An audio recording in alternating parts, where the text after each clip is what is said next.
Brother, I'm going run a wild Hulk Hogan. If all I get's a moment, I'll make sure it's an explosion. Cause lately I've been seeing stars trying to kick out of this chokehold. But it's no holds barred, middle finger like I'm Stone Cold. What is up, everybody? It is We Too Deep here, back with another episode of the Slapping Me Wrestling Podcast. Hey, look, if you're watching the video and you're like, wait a minute, this looks a little different, it's because it is. I've had this program, OBS, is what all streamers really use, to be honest with you, for a long time. I used to do, this is the program that I used to record on the channel, the tournaments, the 2K tournaments. So I've had this for a while. I've just never really considered using it. But if this goes the way I want it to, and I like the way it looks right now, let me know, if you're watching the video, let me know what you think of this setup, and maybe some things I could not change, but it is a little new. Like I promised on the Monday episode, we're back with the NXT Deadline predictions. This is episode 130. Excuse me. So let's talk NXT. I'm glad I waited, man. I've learned with NXT that you have to wait.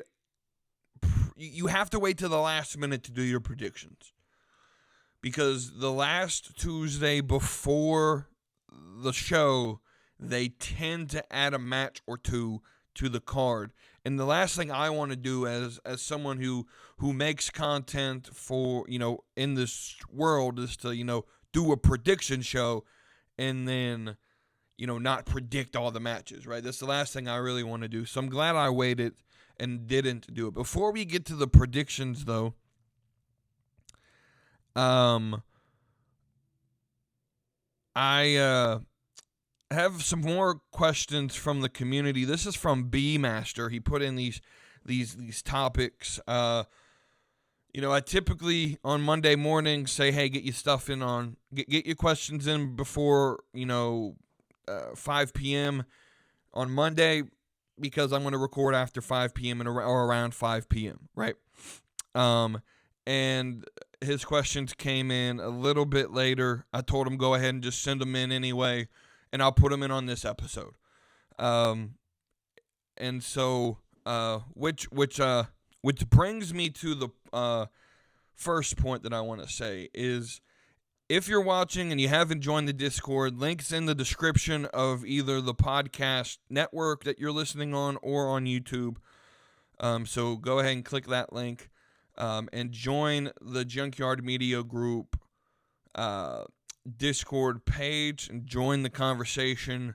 You can ask your own questions that you would like to get answered as well. So let's jump into a few of his questions. So the first one he asked was, if I could manage a wrestler, male or female, or I'm assuming male and female is what he meant.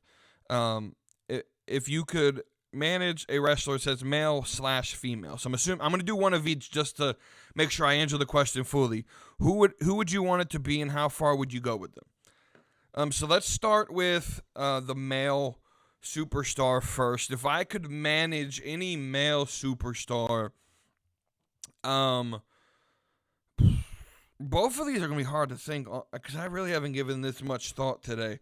A lot of times with these community questions, the quicker you guys get them in, the more time I have to think about them, and the better the answers are going to be, and I'm not thinking on the spot.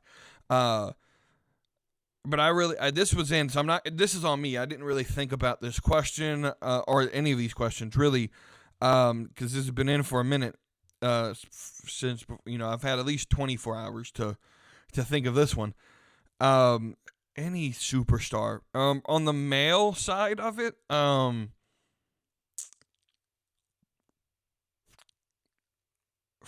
I mean, this is tough because there's so many superstars you could really pick. That would be cool. And I'm trying to sort of like match someone to that's sort of like my personality. I think it would be really fun to be the manager for, what are they calling it? A-Town Down Under? Is that the name of the team? Austin Theory and Grayson Waller. I think that would be really fun. And so I don't know if that's cheating or not because it says just one, but I picked essentially two. I picked a tag team. I think it would be fun to be the sort of third wheel of that tag team. That would be really fun. On the female side, I went a little bit more difficult. Oh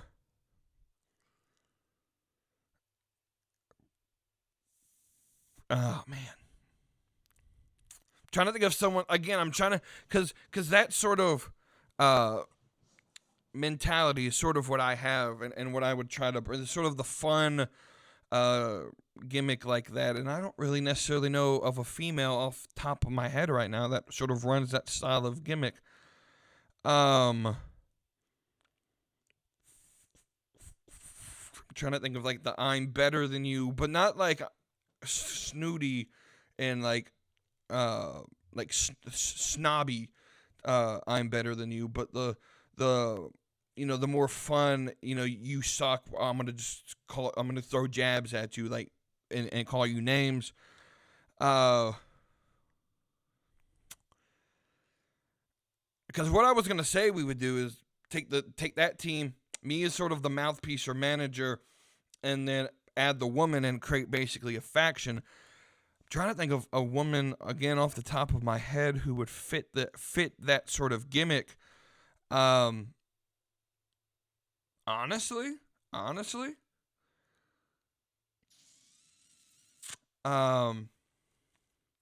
Tiffany Stratton. Yeah. Let's do that. So to sort of combine change the question a little bit, instead of right, so it would be Grayson Waller, Austin Theory, Tiffany Stratton, and then me as sort of the mouthpiece. Now, where would I go with them?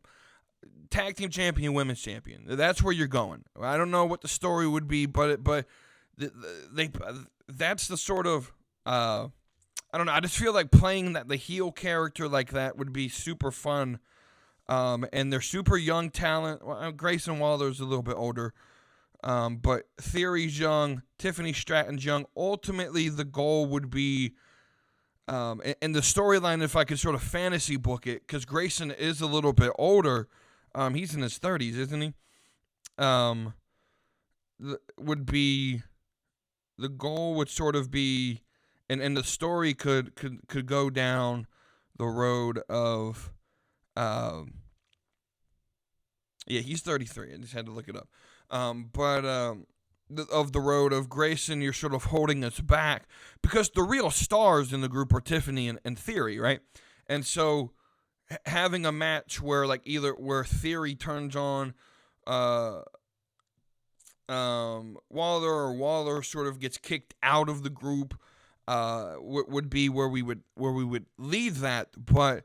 Definitely like Tiffany Stratton as women's champion and Theory and the initial run tag team champions for the group, of Theory ultimately becoming world champion. That would be the goal. That would be where as a manager, I would want to take you, right? And so that's the answer to that question, as that took forever to think of.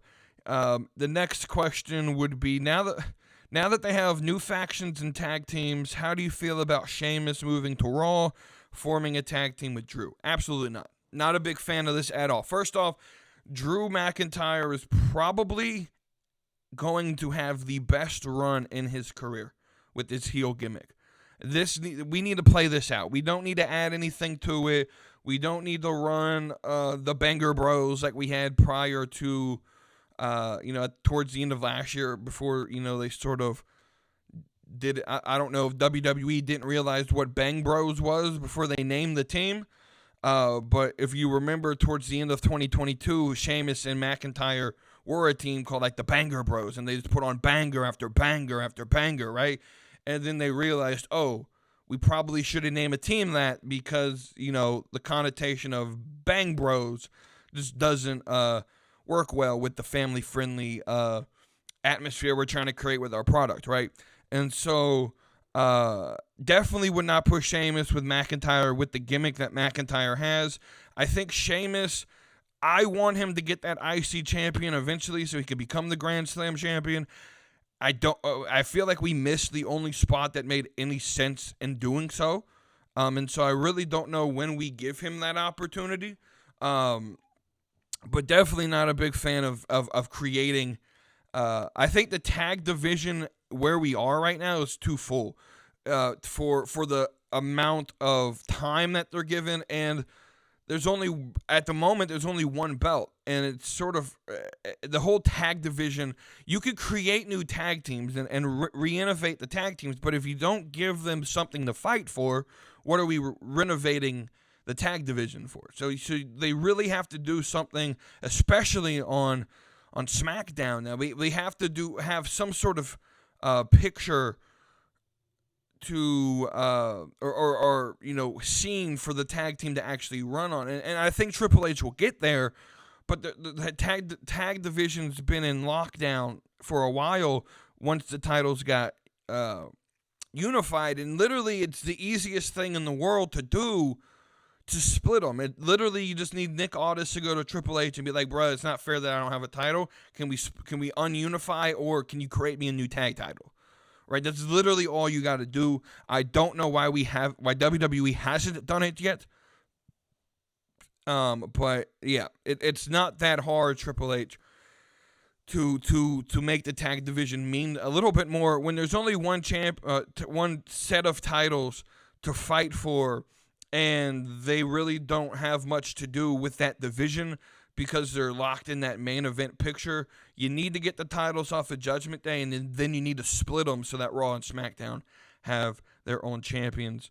And at the moment, I think the tag division with the teams that they have are pretty stacked and full, so we really don't need any new new tag teams. And then the last question is, will we see the indie god Matt Cardona back in WWE? I'm conflicted with how I want to answer this because part of me wants to say no. Part of me wants to believe Cardona when he says he's never going back. And part of me thinks it would be very bad business for Cardona to come back. And I say that because dude is making bank. And there's no incentive for someone like Cardona to go back to WWE. There's no incentive for him because he's making a lot of money. So like a lot of times when you're on the indies and you go back to WWE, it's for that paycheck, right? So like CM Punk, let's just be honest, CM Punk came back to WWE for the paycheck. They're offering a lot of money. Cody Rhodes, got released, 2014, 2015, went to the indie scene, renovated his career, created AEW, all for the purpose of coming to WWE and getting that paycheck, right? Let's just be honest, that's exactly what Cody Rhodes did. I called it in 2019 when AEW started, that he would be one of the first to jump to WWE once they offered him an absurd amount of money, and once he sort of made a name for himself to where he sort of is required to be in this main event picture. And Cody Rhodes knew what he was doing in terms of the business and how to manipulate the business, right? In his favor, right? And so with Cardona, money I don't think is an issue because I think you would assume that he's making comparable to what maybe they would offer him on the indies, and he can do whatever he wants. And then his I don't know if they're married or not, or if they're just boyfriend, girlfriend, but Chelsea Green is in WWE already, making the WWE money. So it's not like Cardona has to come back. It's not like he, would be foolish to decline an offer from WWE. I just don't see, like, where they're at right now in terms of WWE's roster. Cardona's a mid-carder. And I don't see why Cardona would demote himself from being the hottest commodity potentially on the indie scene to signing to WWE, making the same amount of money or less money than what he's making on the indies, and then demoting himself from big star to mid card. And so, personally, I don't think we're going to see Matt Cardona back. I think maybe when the indies sort of dry up and he's not the indie god, but this version of Matt Cardona, when he's on the top of the indie scene right now, when he has the option to go work a show with Impact and then work the indies and run some of the bigger indie companies and run Impact maybe once or twice a year, and then maybe run a New Japan show and maybe work. When he has that option and he has the ability to choose what he wants to do, when he wants to work, and all of that, I don't see a reason why Matt Cardona would even want to come back to the WWE.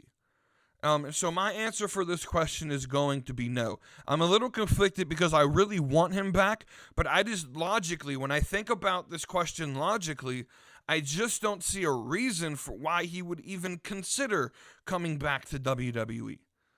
It just, like, that would be, to me, that would be insane for him to be like, yeah, I'm going to give up what the creative freedom and all of this to go be a mid-carder for maybe a little bit money, if not the same money that I'm making now. And so I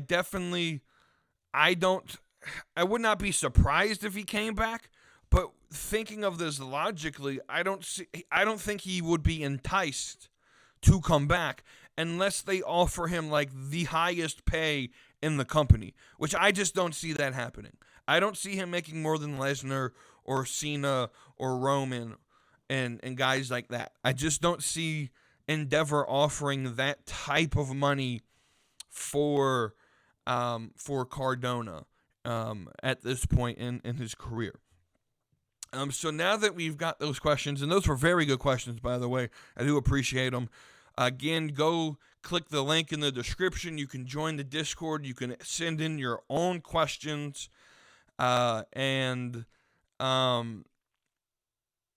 Again, we can have this discussion. I love having these, community questions and having this type of discussion because it's a lot of times these questions are questions that I don't think of, and I really feel that they're fun little, at least they challenge my mentality and the logic that I have with wrestling at the least. So with that, we are going to pull up the card here for NXT Deadline, and we're going to pull up the card. So we came in knowing of 5 matches, and we were going to get the final 2 pieces in the Iron Survivor for the final piece for the men's, final piece for the women, and then they've gone ahead and added 2 new matches. They went and added 3 new matches. We had 4 matches confirmed, and they went and added 3 new matches tonight. And some changes happened on the card that we knew of. And so with that being said, let's dive on in and talk about this card. So we'll start with the pre-show. This match was added towards the end of the night tonight, or Tuesday night. They added to the pre-show Axiom versus Nathan Fraser. This is just going to be a fun match to sort of get the crowd hype before the start of the show officially at 8 p.m. This is going to be a really, really fun match, and I think Nathan Fraser is going to pull out the win. This is going to be that match. Like, if you're going to watch the pre-show, this is going to be your little your fast-paced, flippy match that AEW fans love.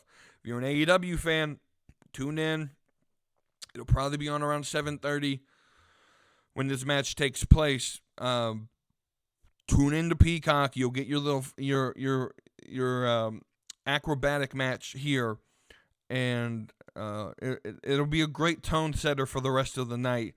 As the official card breaks, I'm assuming the match that's going to start would be the last match, and I'm not 100% certain if it's confirmed or not. I'm assuming it's going to be since they mentioned it on TV, but they mentioned it in the last 10 minutes of the show, and it wasn't official yet.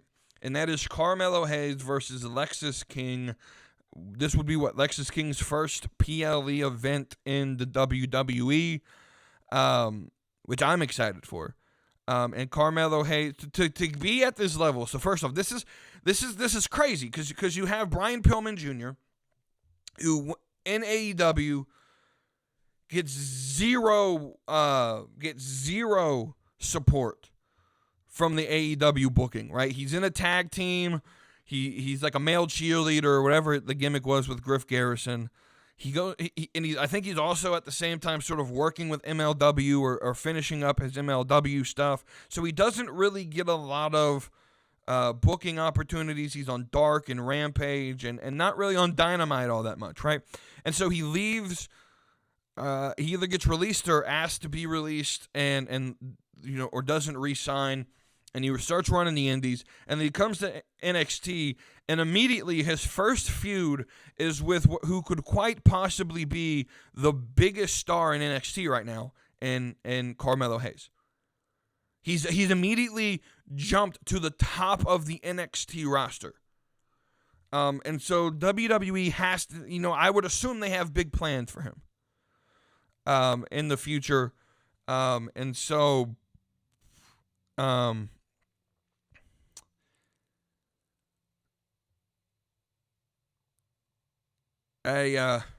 further, I've lost my train of thought. Lexis King is winning this match. Lexis King is winning this match. Either by Trick getting involved, which I doubt will happen, but something's going to happen to Lexis, because Carmelo doesn't necessarily need this win, whereas Lexis, if he loses this match, I'm not going to say it's going to stall momentum, but this is definitely a momentum-building match. I really feel Carmelo and Braun Breaker are on their way out of NXT up to what we would consider the main roster, Raw or SmackDown. And with Rumble around the corner, I think that's where, that's a perfect time for them to debut on the Raw or SmackDown rosters.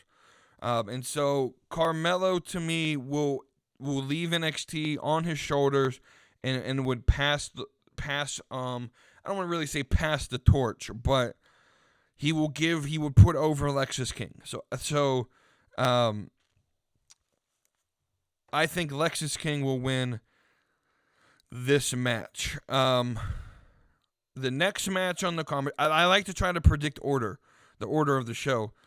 The next match on the card, I do believe, will probably be one of the women's matches. I think it'll be the Women's Iron Survivor will go on second. So that is Tiffany Stratton, Lash Legend, Blair Davenport, Kalani Jordan, and Fallon Henley, who worked her way in, won the last chance match tonight on the episode of NXT, which was surprising. I thought Kiana was going to win, but for it to be Fallon, I'm even more excited because I love me some Fallon Henley. And I'm going to go in, and I'm going to go on and take what probably is the upset, and I'm gonna go on the record and pick Fallon Henley to win this matchup. I don't know what it is about it. I don't think Tiffany's gonna win it. I think she's going to form a story. I look at these matches. There's 5 people, right? So you get the winner, which will, that's the winner, and then traditionally these matches, the other 4 losers create storylines among themselves. This is hard to pick for these 5. So you have Fallon win. Kalani and Lash are probably going to form a story together. And then you have Blair and Tiffany. This doesn't make sense, though, because they're both heels. But I also think Tiffany Stratton's on her way out of NXT. So up to the Raw or SmackDown rosters as well. And so Blair isn't Blair still like in that thing with Nikita Lyons tonight, where Nikita came out and kicked Blair in the face? So Tiffany's on her way out. Lash and Kalani are going to start a feud. Blair and Nikita will start a feud. That leaves Fallon Henley. This is how I look at wrestling. I try to use the information they give me and think about things logically. I can be wrong doing this, but when I use that logic, I come to the conclusion that Fallon Henley's going to win. So that's going to be my answer. It's going to be Fallon Henley. I think the next match will be Dragon Lee versus Dirty Dom Mysterio. For those who don't know, the saddest news probably of the year is that Wesley, who just came back. Like, we remember he cleaned out his locker, and then he just came back. And last week he had a match where it was win,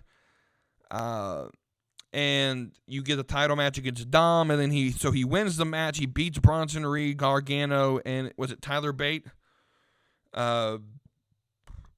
Or who else? I don't even remember who all was in that match.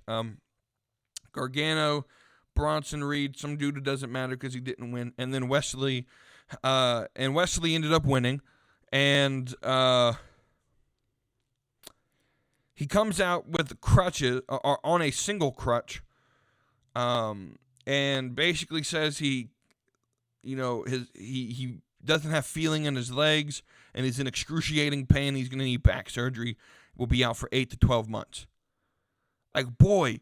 And like a lot of times when you do like work promos, you can sort of tell it's a work.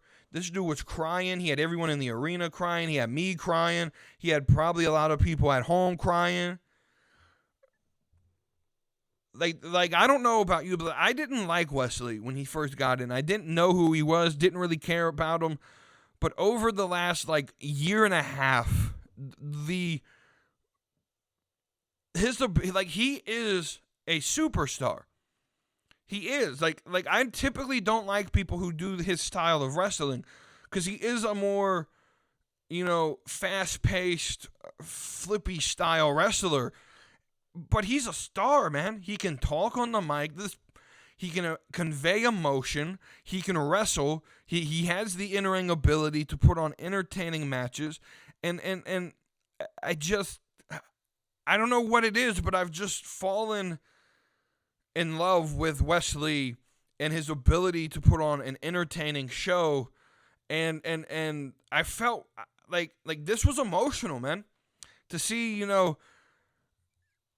probably the best wrestler of if we had to give NXT awards, the best wrestler of NXT of the last 365 days was Wesley. He carried that North American Championship. And he's just done what is needed to do to make an entertaining show.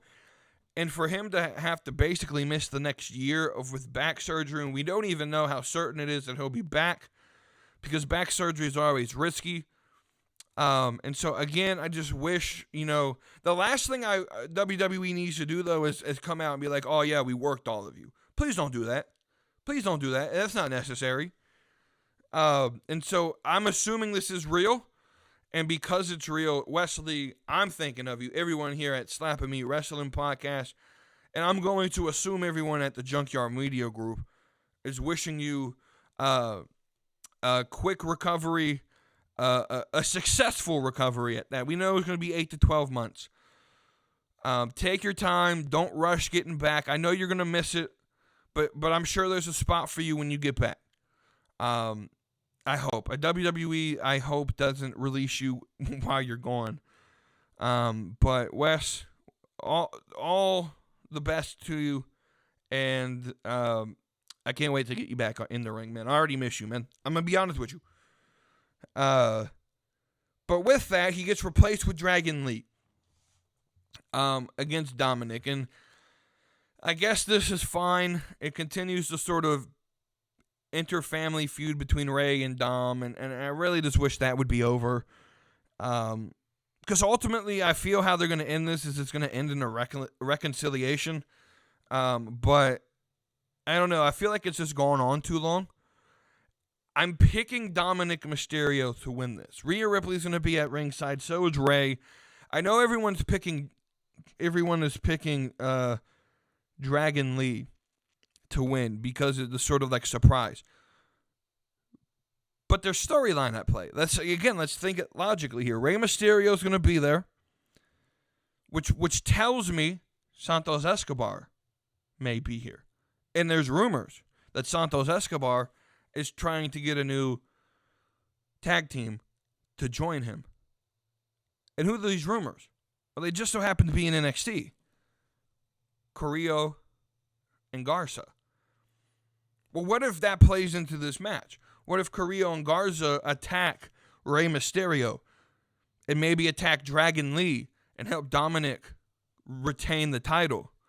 Not really to help Dominic, but to help Santos and to prove to Santos, right? That's where I think this match goes. And so technically the winner is going to be Dragon Lee, but the champion's going to be Rey Mysterio. It'll end in a DQ, I do believe.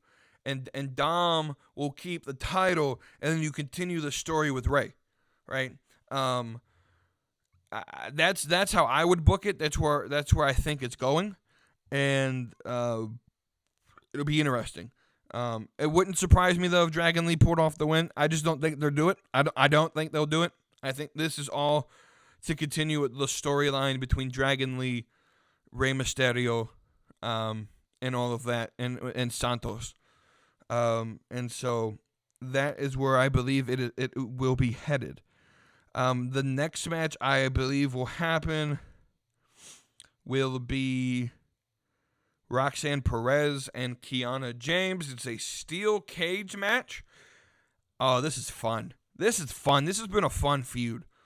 I again think Roxanne Perez is going to probably show up at the Royal Rumble. And so I do believe Kiana James wins the feud. I do believe there's a lot of rumors going in that Cora Jade's voice was heard in one of the promos saying something like "see you at Deadline" or whatever. And so that would be interesting to see how that plays in, because she does have history with Roxanne. We haven't seen Cora in quite a while, it feels like. Does she help Kiana? Does she help Roxanne? How does that play out? With it being in a steel cage, someone's going to show up. Every steel cage match, someone shows up. But yeah, I'm picking Kiana James because I think Roxanne's on her way out as well. And I just feel like it's the right thing to do when you leave NXT is to leave on your shoulders. Just personally. And so I think Kiana James will get the win. Which then leads us to the NXT Championship match. Ilya Dragunov versus Baron Corbin. Dragunov is winning. But I think this has a chance to be a very good match. It's very personal in story right now. Very personal. And I really like where they're taking it. I think this is going to be hard hitting. As much as people love to complain about Baron Corbin, he's one of the best and most consistent characters on TV. Has been since he really got to the main roster. Dude's consistent. Everything they've asked him to do, he's done pretty damn good. And so I don't think there's any room for me to critique him. I love what he's doing. And I want him to win this because I don't think he's ever won the NXT Championship. But there's no way he wins this. There's no way they take the belt off Dragunov at all. There's just no way. I don't see it happening. So I'm picking Dragunov to beat Baron Corbin. And that leaves us with the main event, the Men's Iron Survivor Challenge between Dijak, Trick Williams, Josh Briggs, Braun Breaker, and the person who won the final or last chance challenge, Tyler Bate.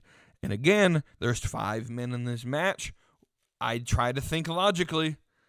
And so I think when you look at the 5 men in this match. I think Braun Breaker's on his way out.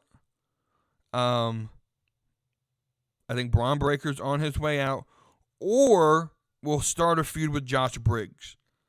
That's where I believe that's going. If Braun's not leaving, which is he may not, they set up a potential feud with him and Briggs. They've also set up Dijak and Tyler Bate. Guys, I mean, first off, this is obvious just from the people in the match that Trick Williams is going to win. But again, when you think about it logically, Trick Williams is the only one that really doesn't have much of a feud going into it, right? And so Dijak versus Bate, Breaker versus Briggs. Trick Williams by himself. Trick Williams wins. Immediately gets that feud with Dragunov and sort of a continuation feud, and gets him a title opportunity. I think that to me that's the best way to end the show. I think if anyone but Trick Williams ends the show as winner, I don't think the crowd will react very well. I would love Josh Briggs to win this, but I just don't think that's going to happen. It's just personally. But I definitely think it's going to be Trick that pulls off a win here. I'm sure some sort of surprises will happen throughout the night. And there's always that wild card of where's Lyra Valkyria, and is Lola Vice going to cash in her contract? That could happen. If it does happen, Lola Vice is winning the title. And that may change a little bit of the dynamic. But that actually doesn't change my winner of the Iron Survivor. It actually makes it more likely to happen that Fallon Henley, because she's the face and Vice is the heel, that probably makes it a lot more likely that Fallon Henley is going to win.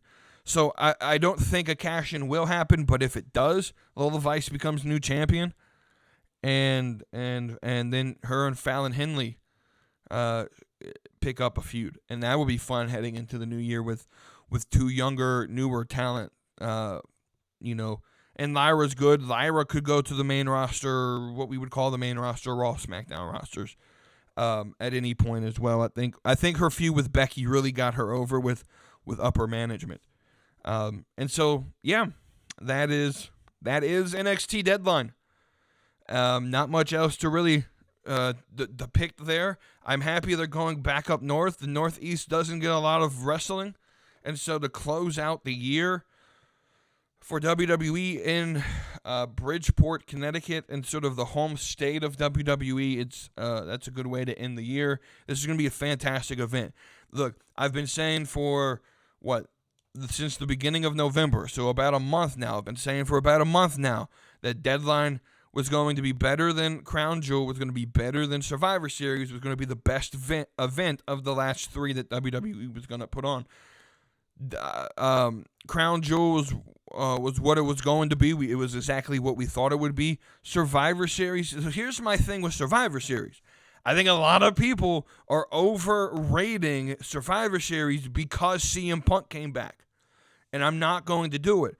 I was very honest with it. At the best, it was a B- show.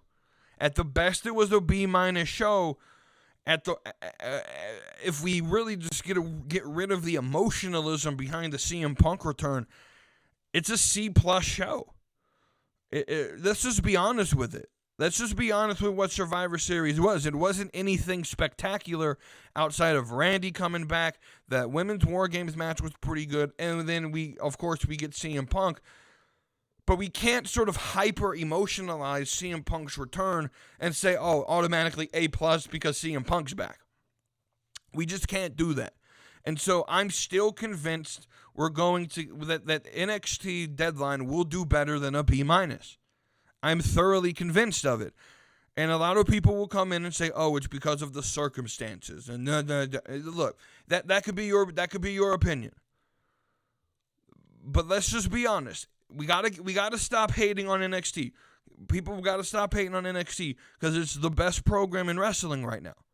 And I may be biased, maybe just a little bit, but let me just say this, man. I'm thoroughly convinced that Deadline will do better than B- that Survivor Series was. I really believe that it will. I really thoroughly believe that this will be the best, of those last 3 events in the WWE calendar, this will be the best one. And so I'm thoroughly convinced of it. That's a lot of pressure to put on the show. I'm going to be watching with super high expectations for this show. And I typically don't like watching with high expectations because that's how you end up disappointed. But yeah, I really am really looking forward to the show. When, 2 or 3 weeks ago, they started to announce the beginning of this card, and right after Halloween Havoc, and I was like, I don't know, I don't really know if I'm gonna be interested in Corbin and Dragunov. And then they announced the breakout tournament for the women, and then they announced the Iron Survivor, which I forgot was a thing. And so, as the card is sort of filled out over the last, 2, 3, 4 weeks, yeah, this is going to be a good card, man. This is going to be a good card. This is going to be a great show. I'm thoroughly convinced of it. And one final thing that we'll talk about before we hit the road here is they announced the men's breakout tournament for NXT. And I want to give a pre-prediction. Seeing we're talking NXT, I'm going to give a prediction. So some of these guys, and this is the cool thing about this, is you'll never hear of these guys before, or maybe have heard of them a couple times. But you got Riley Osborne, Keanu Carver, Tavian Heights, which we've seen before, Dion Lennox, Luca Crusafino, which I believe we've seen a couple times. Miles Bourne, we've definitely seen. He's the one that works with, or was with, what's his name? Dempsey and Gulak. You have Trey Bearhill, which feels weird to me. Like, he feels like a better teammate to Eddie Thorpe because they both sort of have the same Native American style gimmick. And then you have Oba Femi, which, he debuted, had one match, and then disappeared from TV, and it's been like 4 or 5 months. And so I'm happy that he's in this. Out of those 8 people, again, I would like to see a bracket. Doubt we'll get one. So I could be wrong. It really all just depends on the matchups. But if I had to pick a winner out of these 8 guys without knowing a bracket, I am going to say that the winner of this tournament will be I'm gonna go ahead and say it. Oba Femi. Oba Femi, the Nigerian beast or whatever they call him, is going to win this tournament. If it's not him, the only other person I could see winning it would be Tavian Heights because he has the most experience. I don't really know who they're high on, though, out of these 8. And so I'm going to go Oba Femi as the winner and hope I'm correct. But that starts next Tuesday. So we'll definitely, start paying attention to that. But with that, that's been episode 130. Thank you all for watching. If you watched on YouTube, thank you for listening. If you listened on the podcast networks, I do appreciate it. Lost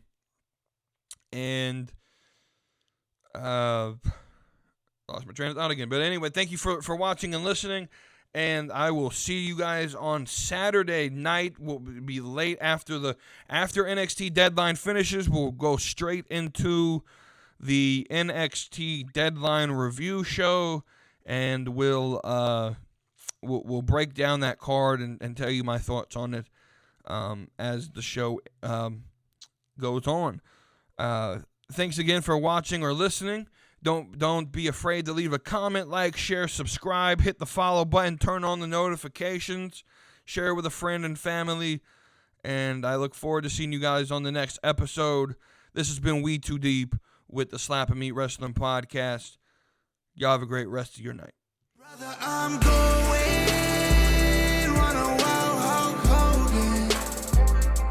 If all I get's a moment,